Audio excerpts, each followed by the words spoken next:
Hi, everyone. This is Tim with Strange Journeys Podcast. With me today are Andrea and John over there. They can wave hello to you right there. We're going to have a great show. Tom Rouse, our normal host, is on vacation. Actually, we've locked him in the closet and given him a VR helmet.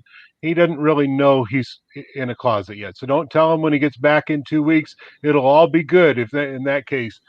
Certainly, we're glad to have you with us. We are live on Facebook, Twitch, and YouTube all at this point. We see we've got lots of people tuned in already. Fantastic to see you all.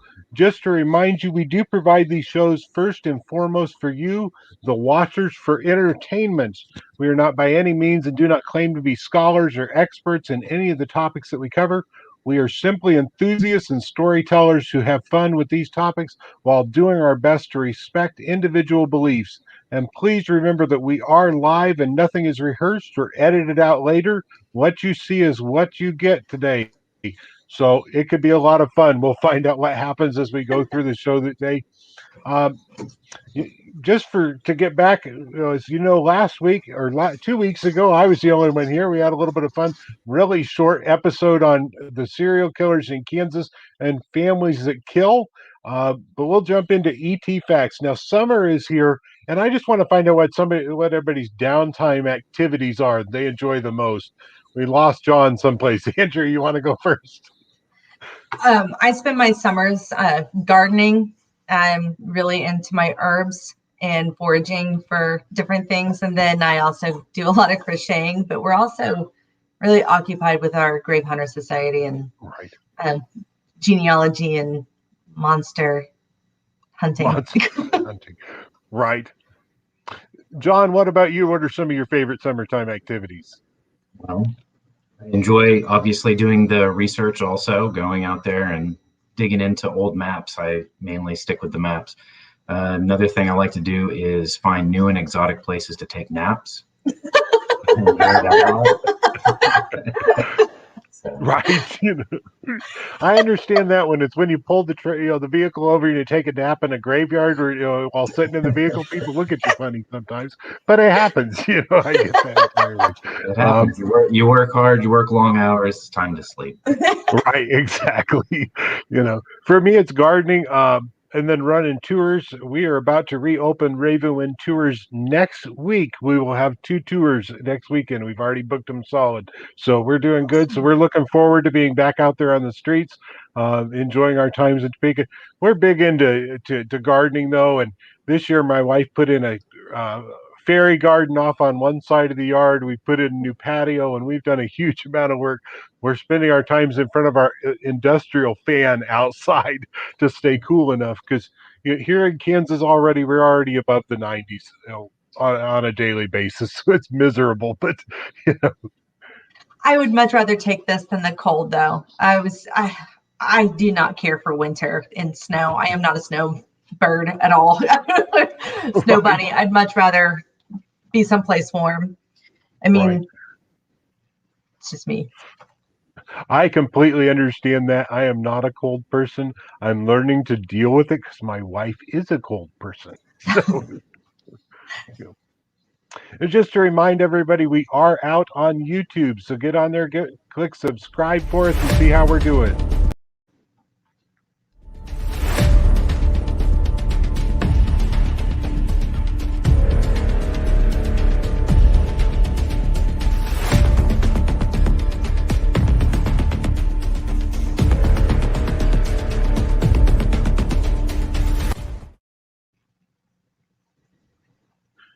And also, as a reminder, we are always looking for new people to sponsor us. You can find us on Patreon. We've got several different levels that are out there. It does cost us a little bit to put this on every couple of weeks for you, but we're having a great time with that. You can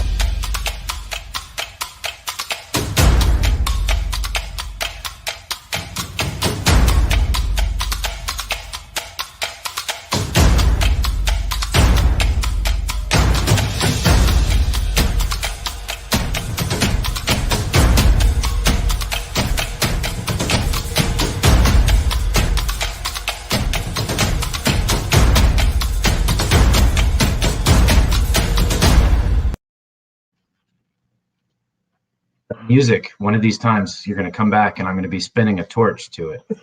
That works for me. Whatever happens, happens. I showed up one day with a towel around my head. I've shown up with aluminum foil made into a hat. It all works. So just be aware. It's fun to have fun while we're out here. That's part of the reason that we're here. I do see that we've got a couple comments going. Both Tom and Lynn Rouse are checking in say hello to us. Obviously, he has escaped from the closet at this point, so we may want to put him back there later. We'll find out. We'll talk about this week's strange sighting, and this one's a little bit different because both Andrea and I have had this experience. I know John was with Andrea when it happened. On Wednesday this week, my wife and I were coming home from the city of Topeka. My wife is a huge fan of looking at the clouds, and I told Andrea that this week, I think it was Thursday, she pointed out two clouds to me that looked like Baby Shark eating Nemo. But as we were coming back on, yeah, kind of strange. I was like, that's an interesting comparison. As we were coming back on Wednesday, my wife saw a cloud that was square, and it was just almost perfectly square. And she goes, "Look at that!" And I'm looking at it, and I really wanted to get a picture of it as I was driving down the road. The problem is that where we were coming through is a place called Auburn Road. It is a little 2-lane road that connects several of the towns here. But either side of the road, there are 5-foot deep ditches. So I was not going to pull off onto the side of the road. And people on that road are usually going 20 to 30 miles over the speed limit. So I really didn't want to stop in the middle of the road to get a picture either, just to make sure nobody hit me. Andrea, however, and John saw it on Thursday up where they live. And we've got some pictures that Andrea took here. I'll let her explain what was going on there. So I put a little, right angle there to really show off like how square this was. And we were actually leaving Cabela's. It was about 9 o'clock at night, and it casted a shadow across the sky. Like you can actually see it, being cast. And we started out and we were in Greene County and tried to follow it. And we probably followed it for about 30 minutes and even ended up in Montgomery County. It never changed its shape. You could see clouds moving in front of it, but it stayed where it was. So it was not moving. And we had to run a couple more errands. And by that evening, by that time it was too dark to really but you could still make out. You could still see it out in the distance. And so I have never seen anything like that. And we weren't the only ones that were slowing down to take pictures. Right. Like it really caught the eye of a lot of people on the street. They were going very slow. I was hanging out the window like Ace Ventura trying to take pictures out of the car while he was driving, and every red light we could get to, I was like, stop, just go slow at the yellow lights. Trying to get it. It's one of those Starman situations normally. Green means go, red means stop, yellow means go very, very fast. So you got to tell them slow down at the yellow lights, right? Yeah. Yeah. Okay. It just was very odd to see. Obviously you don't get a lot of straight lines in nature just being made naturally like that. So it immediately stands out as soon as you see something like that. Right. And as soon as Andrea posted the pictures, I was like, that is exactly what we saw. And it was about the same time in the evening. It was about 8-9 o'clock at night as we were coming back from Topeka on Wednesday. And I was like, that is exactly what we were seeing in the sunset as we were coming through. I know that we saw something, and I was so nervous. I don't know if you noticed because we're friends on Facebook. I didn't post it on Facebook. I was really nervous to even share it with you guys. I'm like, I don't know if I should tell people that I saw it. Right.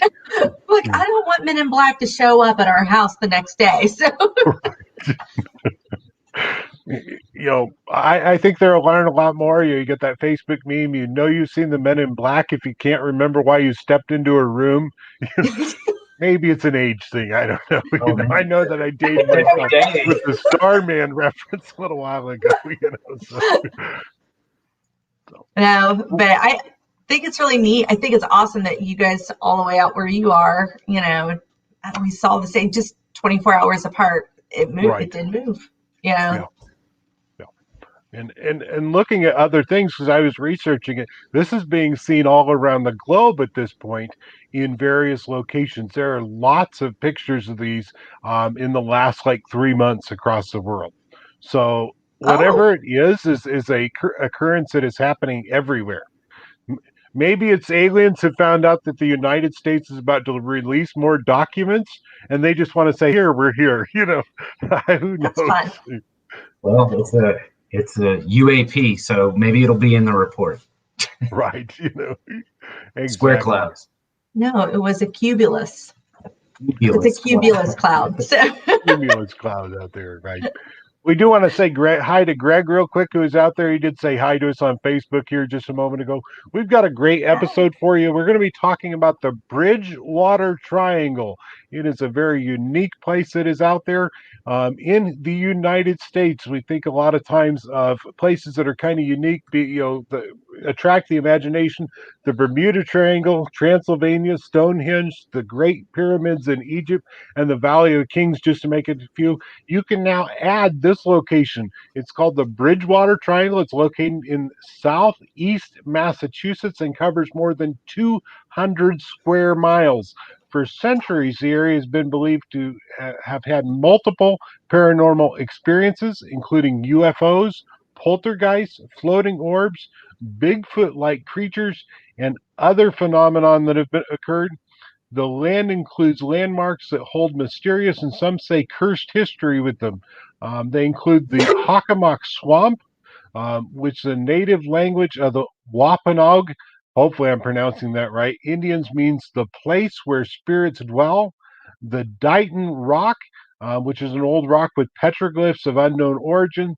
Freetown Fall River State Forest, which has been used for satanic rituals, and Profile Rock, which has been frequented by the apparition of a man seated with um, either sitting or with his arms outstretched. As you can see, the Bridgewater Triangle, um, Bridgewater itself sits about 50 miles from the top of the triangle. Bridgewater is a suburb of the city of Boston, sitting a little bit less than 50 miles outside of Boston. Boston covers a huge amount of area if you've never been there. You've also got Raynham that is down there, as well as at the very end, you've got Taunton. You've got lots of little towns that are in there. There's also a swamp sitting right in the middle of it that occupies about 300 acres. It's the largest swamp inside Massachusetts. So there's a lot that is going there. In the 1970s, a researcher by the name of Larry Coleman decided that he wrote a book called Monstrous Mysteries, and in the book he named it the Bridgewater Triangle for the very first time. Is that it appears there. According to his research, the earliest known haunting among the settlers in the area occurs in 1760. On the morning of May 10th, 1760, at 10 a.m., a bright, fiery ball of light was reported to hover over New England. It could actually be seen from the Bridgewater to Roxbury, Massachusetts, both of which are suburbs of Boston now. The light was so bright that it caused its own shadows. Coleman now believes that that was actually the first sighting of a series of UFOs throughout the area that have continued even into more recent years. I'll drop this out of the way here. I know I'm talking to myself. I'm good at that. you're fine. We're just listening. All right. No problem. Among Coleman's research, he says that on Halloween night 1908, there was a UFO that was documented in 3 local newspapers, including the Boston Globe. They said that this thing was large. It was a shining white orb that hung in the sky. In 1968, a group of 5 people saw a floating white orb in the trees near Rehoboth, Massachusetts. Sightings continued into the 1970s that are too numerous to count. I was actually trying at one point, and when I hit about 104, I lost count because I was distracted. In 1976, there were actually 2 UFOs that were seen landing along Route 44 near Taunton. Route 44 is the major highway that used to go through there. You're now using I-95 as a corridor, but it used to be that you would always travel by Route 44. In 1994, a Bridgewater police officer reported seeing a triangular shaped craft with red and blue blinking lights. He said that there were 3 red lights and 2 white lights. It did not appear to be a normal aircraft to him. Um, he was near Raynham, Massachusetts when that sighting was seen. Um, the town of Raynham every January reports that there are glowing orbs floating over the racetrack in town, the dog track, and that will enter into the Hockomock Swamp. No one has ever been able to get close enough to determine what they are. They say that if you get close enough, the orbs disappear or will vanish from sight. Now, It's like I'm going to let movies. Andrea tell this one because this was research that she had found dealing with 2 sisters, Audrey and Debbie Hewins, that live in the Bridgewater Triangle area. So, Audrey and Debbie Hewen started experiencing abductions or visitations by bald men when they were about 4 or 5 years old, and they would tell their mom and their dad about these bald men that were coming to visit them, and their parents were just like, "That's a really active imagination." They did think it was a little odd that both daughters, both girls had the exact same story, and they would come to them at individual times, not always together. And then Audrey says that about, Audrey Hewen says that about 12 is when she started experiencing the abductions. And a lot of times they were abducted together. And these went on for several years. And then they started performing experiments on the girls and harvesting their eggs and then re-implanting them with a alien human hybrid, and then taking that child from them later on and growing them in the spaceship. Then on top of it, I think it was Audrey who said that she even met one of these children of hers, and that it was just a knowing that this was her daughter. The little girl had blue eyes. She had very little hair. It was very fair-haired, fair-skinned. The eyes were very large. One of the things that I thought was so incredibly interesting, though, about these abductions is it wasn't just them. There were numerous abductions that were going on at that time, along with experimentations. And sometimes these people were put into rooms together, like a waiting room at a doctor's office. And then, when they were taken back home, their memory of all these things would be fuzzy. But I thought what was so weird is these girls or these people would meet maybe a decade later, and they would be at some random place like a bar or grocery store, and they would just look at each other and they would know immediately exactly where they had seen them before. Complete strangers. There should be no reason for them to know each other. And they knew you were there. You were on the ship with me. Audrey went on because this really pulled at her heart. She's very sensitive to this. She went ahead and started what's called Starborn Support through MUFON. And she goes around to different conferences and speaks about this. And then she also is the CEO of Experience Speaks. And both of these things that she has started, and her sister does help other people come to terms with what they've experienced, that they're not alone, that they're not crazy, and that it provides a good place to discuss this, because not everybody is open to what these girls have experienced. So that's my research on them in a nutshell. Yeah. Now, I do know from what I was reading about them, they have never deviated from that story, from their stories either. They've always stuck with the same things. I know sometimes I question one of the shows that they were on just because of the things that go on and what happened with the show in Topeka and dealing with the Topeka ghost, because they really twisted that one. But I know on that show they claimed that the aliens were taking eggs from the ovaries to start an alien breeding program. Yeah. And I But thought that's it was not kind of odd that the sister said that. I thought it is very weird, but I've heard of it before. It's something that a lot of people say that there's this alien hybrid out there that I mean, I don't know what they're doing with them, but their story is not unheard of. Right. It has been told by others. And on the, I think it's called American Monsters and Mysteries, or Monsters and Mysteries of America. Right. They interviewed one of the gentlemen that they had met on that ship, and they were harvesting him for other things, So, Right. so, I thought that was pretty interesting. It's not just women that this happened to; it was men as well. And so, it does sound sometimes a little far-fetched, but for so many people to have the exact same experience, Right. And I and know one of the people that I watched a video of them on YouTube, and they're meeting with a well-known radio DJ who has a show on AM radio, and I'm not going to name. My opinion of him is very low. But over the years, he has claimed that he's been abducted by aliens like 20 times, which is part of the reason why I was like, okay, wait a second. But they're actually talking to him about having met him on one of these ships. And I was like, wait a second. Hold on, maybe he's telling the truth. Maybe so what a coincidence. AM radio, really late at night, right? right, Plays exactly, from coast to coast.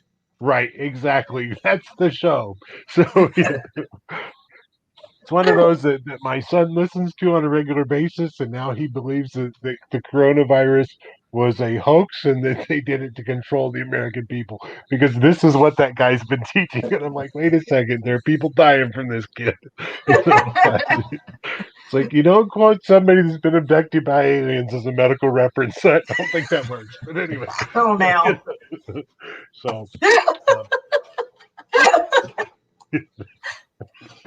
One of the that's things just I been thought was weird. interesting, so I had never heard of the Bridgewater Triangle, so I'm a newbie. So that works really well for me.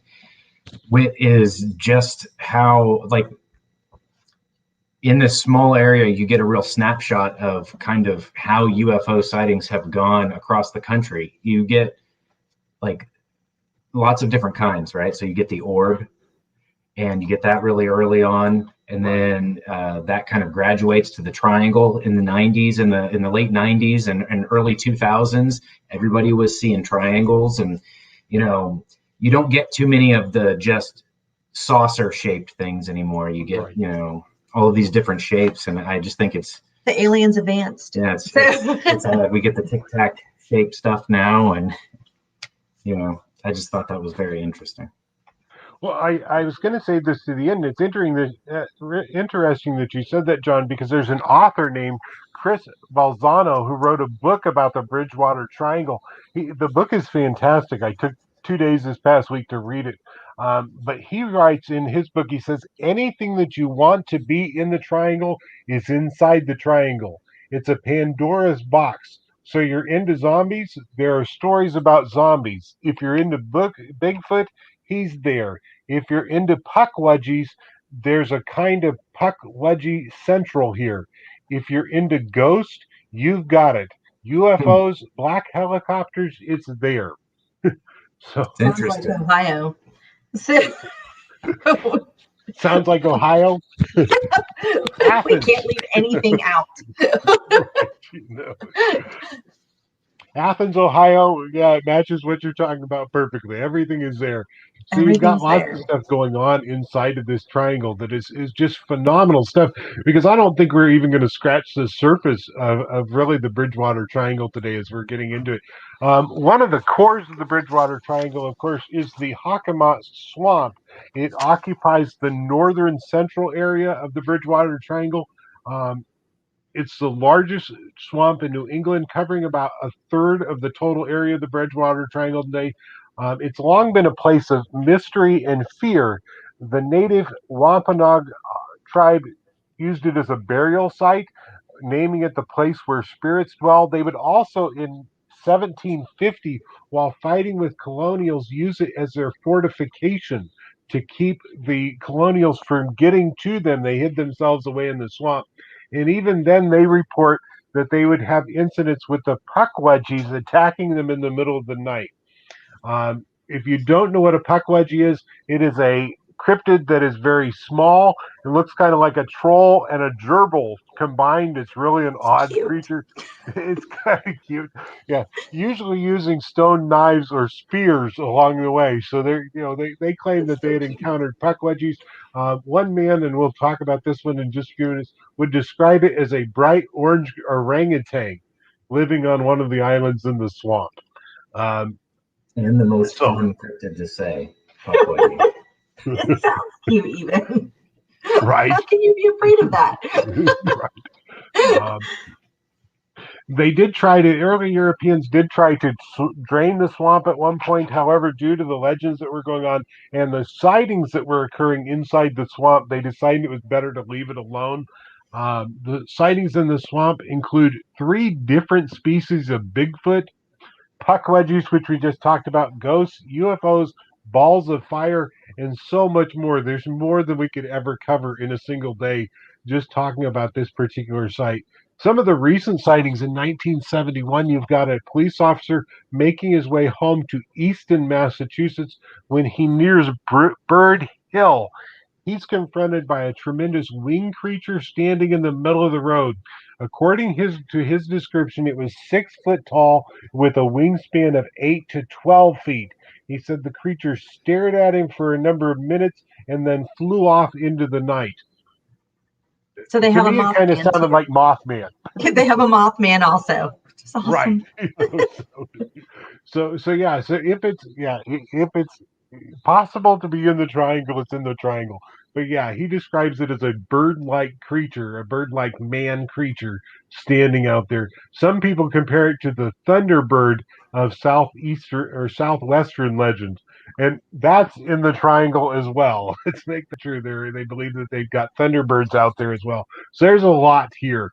Um, then also in the late 1970s, for 2 days and 2 nights, officers from Bridgewater as well as the Massachusetts police scoured the swamp searching for an overgrown bear. There are no bears native to Massachusetts. Let's make this clear. You've got some up Except for in the Maine, triangle. right? Yeah. So you're right. I think I said square, didn't I? I don't know. No, Um, I just said except for in the triangle. So, except if for in you the want it triangle, there, right? it's like a wishing spot. You could say, I want this, and it's there. Right. Um, During that 48 hours, there were actually hundreds of reports calling into the local police stations, reporting a 7 to 8 foot tall, furry, man like creature that had been seen near roads going through the swamp. Nothing was ever found of this thing. Um, kind of unique that you've got a Bigfoot that is out there. Um, we got a comment from Lewis on the side. It should be mentioned that the triangles can sometimes include Fall River, Massachusetts, where the Lizzie Borden house is located. Which would be right. Fall River is inside the triangle. So I didn't think about that, but they It is. did call Fall River. In fact, Fall River State Park that we talked about earlier, where the satanic rituals are happening, is right near Fall River, Massachusetts, where the Lizzie Borden house is. Don't So you're freak not out. very far away at all. Um, Then in 1980, we actually have the Enterprise newspaper, which came out of Bridgewater, Massachusetts, ran a story about 2 men that were canoeing through the swamp. While they were there, they came across an orange furred creature on an island similar to an orangutan in size and color. It was carrying a spear and was very agitated to be seen by them and threw the spear at their canoe. Now we're talking about pudge wedgies. They said that the spear was only about 2 foot long, so you're not talking about very big at all. As it hit the side of the canoe, they brought it out of the woods with them, and it had vine that had been tied around the spear tip. It made news for like 3 weeks in Massachusetts. I was surprised how long. The puck wedgies are real, is what the article read. I know you're laughing about it because it's like, oh, it's a gerbil-like creature that's, That's so cute. I was just thinking of the 2-foot spear. I mean, It sounds so threatening, but in the most cute way. It's like an angry toddler. I'm sure you'd be terrified if you were there, but right. Yeah, I think it'd be scary to encounter it if you were there. But when you're talking about it and we haven't seen it, because I've never physically seen a puckwudgie, you know, it's easy to laugh about it. well, I'm just saying, props to those canoe people because they actually took the time to show the spear around when they brought it Right. back. I mean, Right. look, it threatened me. Right. I almost died. It was crazy. Right. And when they're telling this, people out there are going, "Wait, you were threatened by a 2-foot long spear," Thrown at you by an angry gerbil. Right. So, and I'm sure there are people out there going, "No, this didn't happen. You all are making this up. Could not have possibly have occurred while you were out there in this." I'm paying attention to messages as we go. Um, Lewis is over there on Facebook showing a gerbil kung fu kicking as a gift. So let's make that clear. So Lewis is having fun in the background too with us. I think I would probably be scared of this thing if I was encountering it in the wild for the first time. I mean, I know that Or in your bedroom. I mean, you'd be terrified if you woke up and it was on your In bed. the basement, right. I would make it my pet. So Right. I know people that would be like that too. It's like, I want one. Wait, let's talk this through first.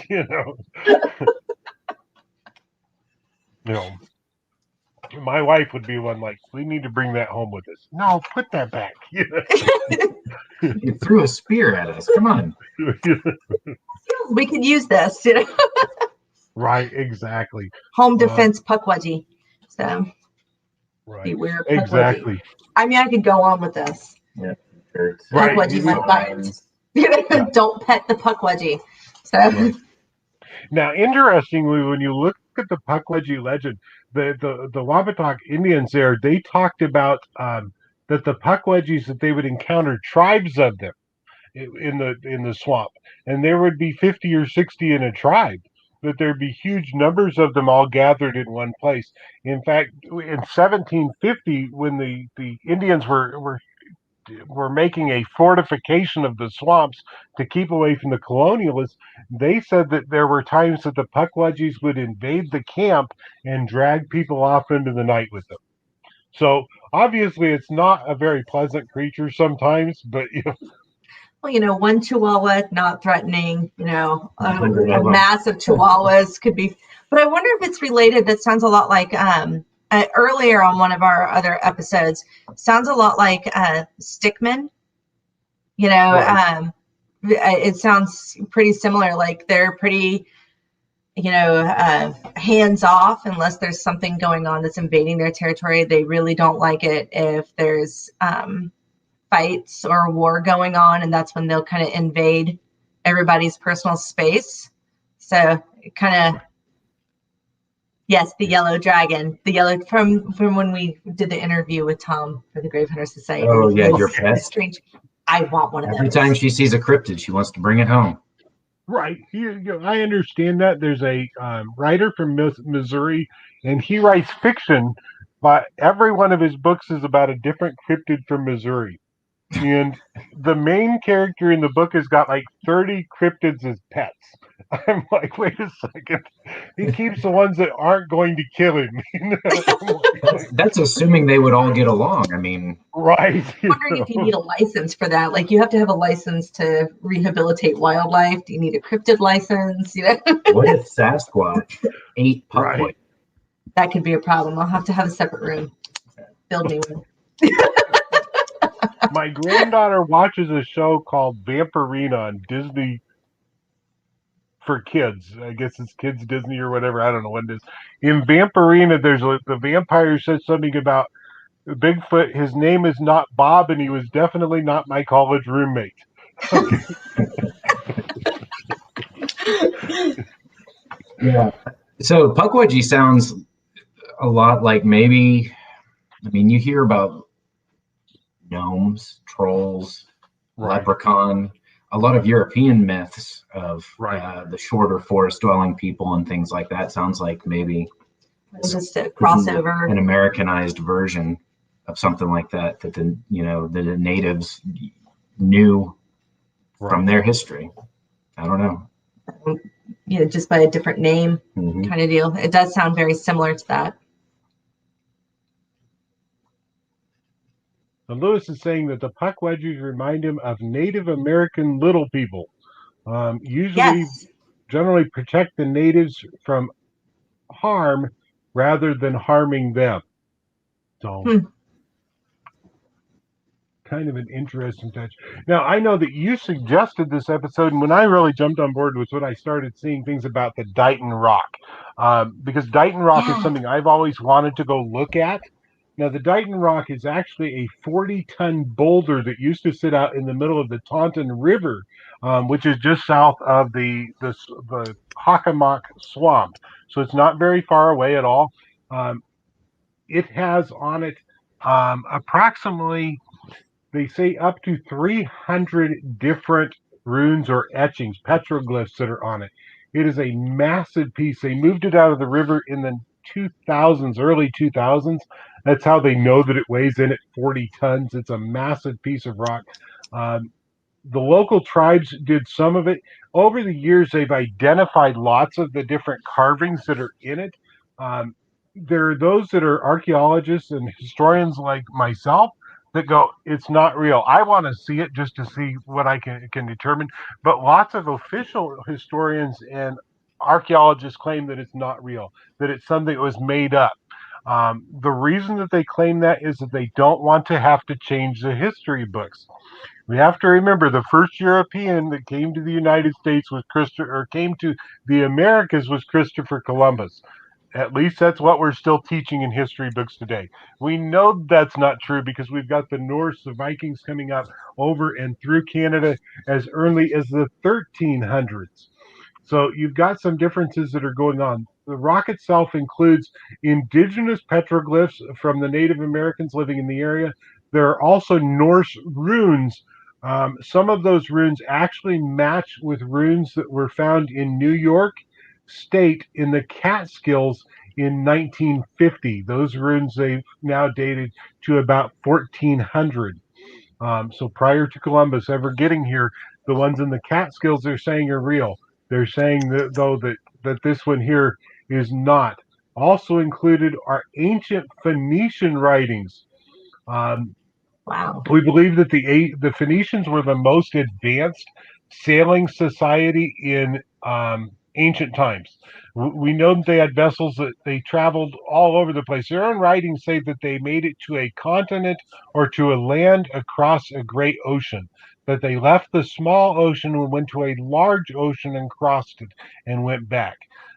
This would be dating to about 100 AD.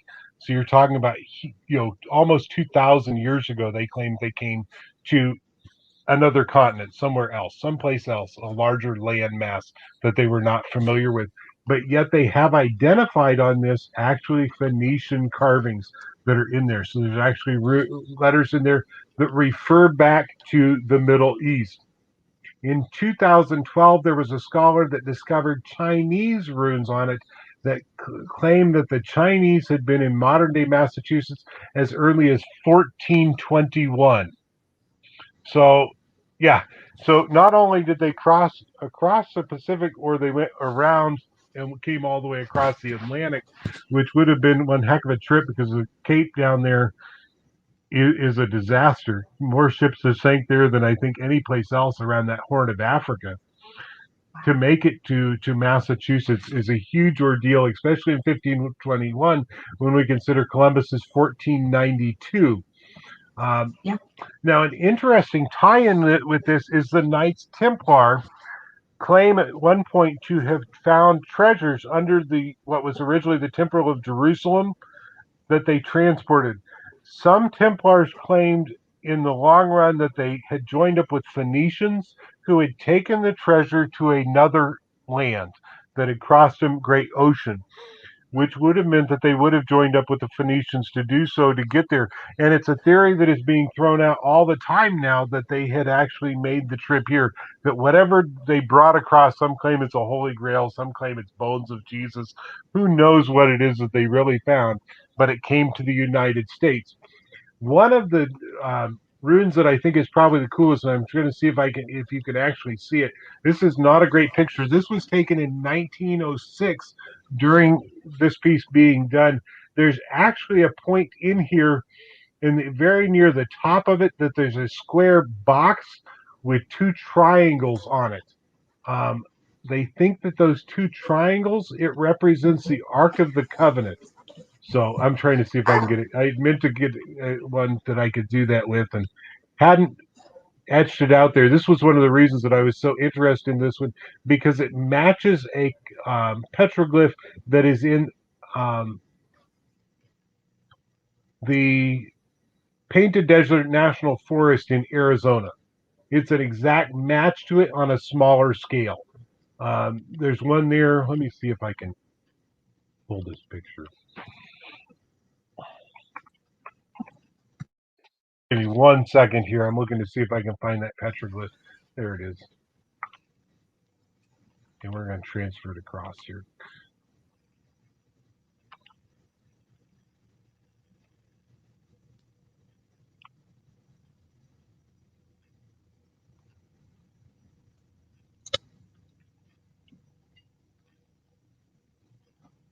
I apologize. I had meant to pull this here. This is actually the petroglyph that is on the rock itself. We'll bring this up. It's really here. Oh, wow. Now, this petroglyph matches what is, if you look at it, it's a square box with two triangles on the top of the box. And it actually is an exact match to a petroglyph that is in the Grand Canyon, it's the Painted Desert Petrified Forest in Arizona. And it's done exactly the same way on both pieces. I thought that was pretty cool. I've actually seen the one in Arizona up close and have got pictures of it. So I have always wanted to see the rock, just so I could get pictures of that one to see how closely they really match up. This one that you're showing right now is from the Dighton Rock? This is from the Dighton Rock. Okay. So, and it's a really cool piece. But it's on the upper, I'm trying to think of where exactly it sits. It's sitting on the upper corner. It's near the top of the rock, but it's extremely small. The measurements on it are only supposed to be 8 inches by 8 inches compared to the one that is in Arizona. The one in Arizona actually measures out at like 28 inches long by 18 inches high. And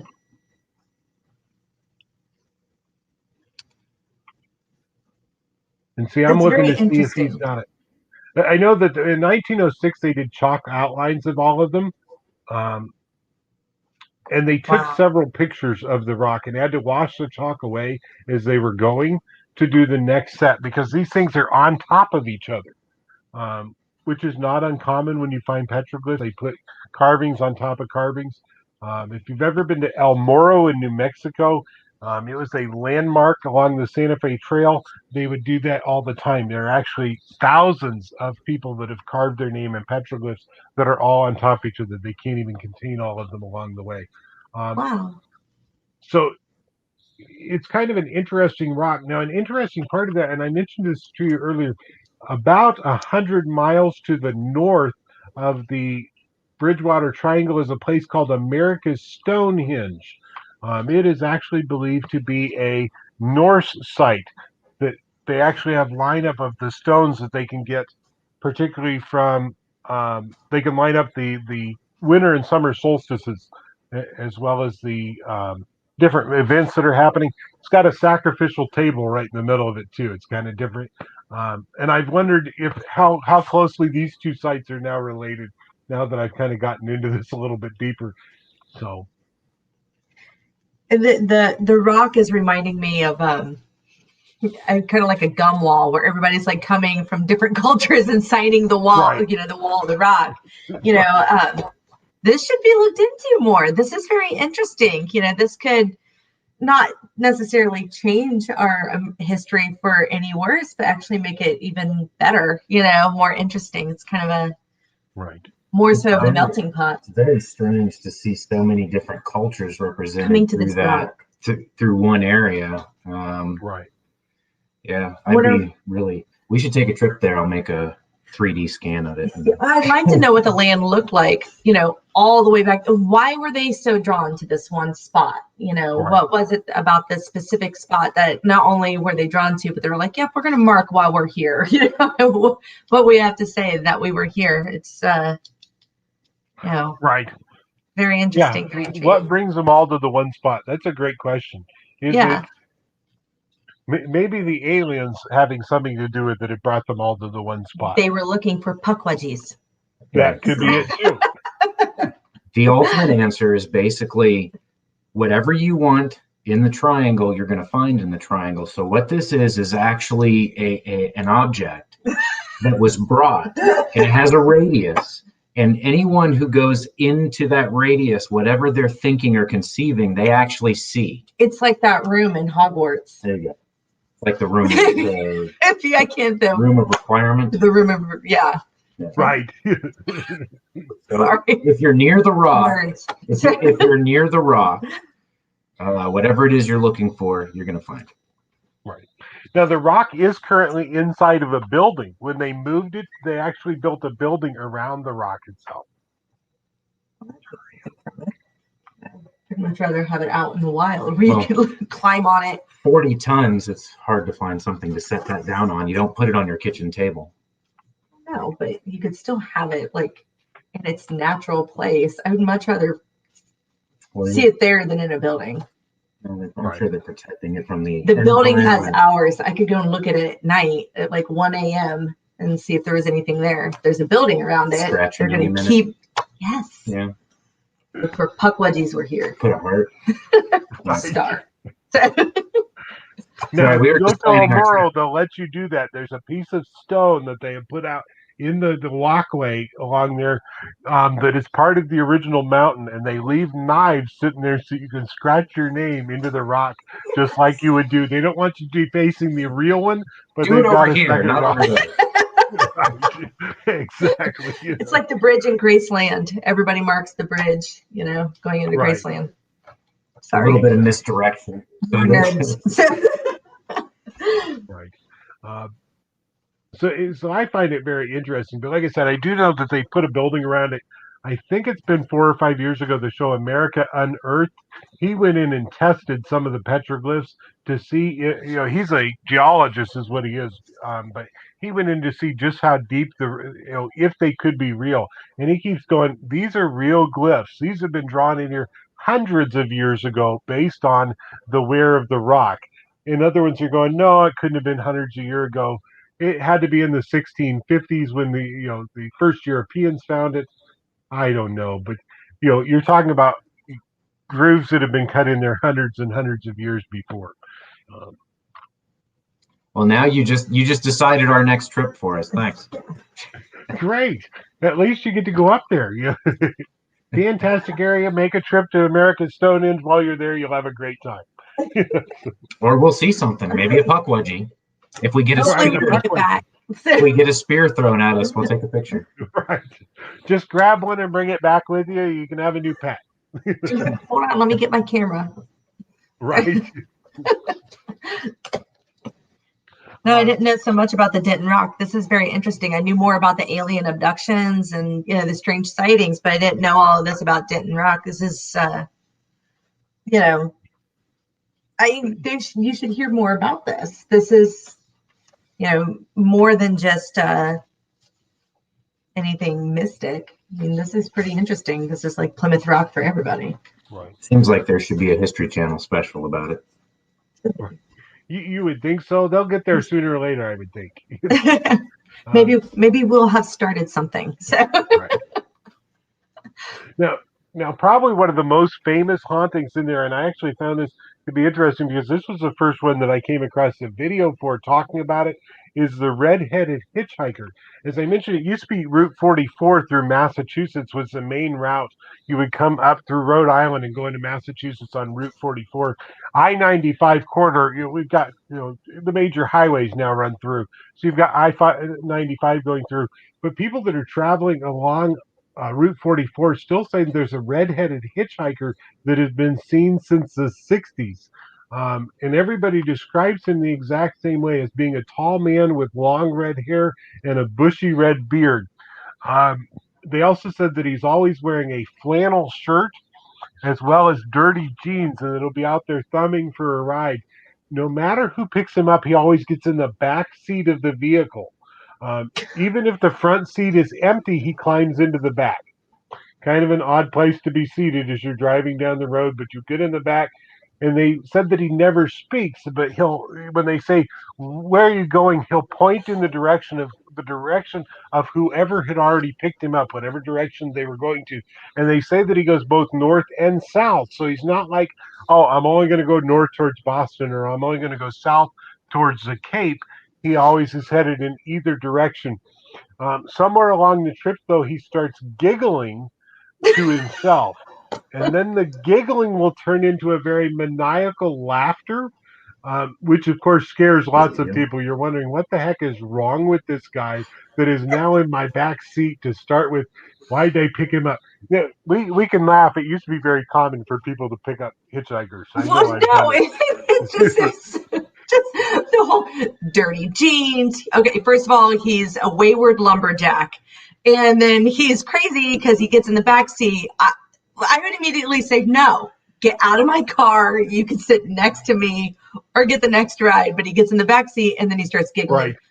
And they still drive. Like this whole story is an exercise in when would you say no? At what point would you say this is too strange? Right. So I have got to go because I have that problem we were talking about to deal with. It has been a great episode, though. See you later. So we will see y'all later. Have a good day. You too. Bye. Thanks. Bye. Have a great one. Yep, you too.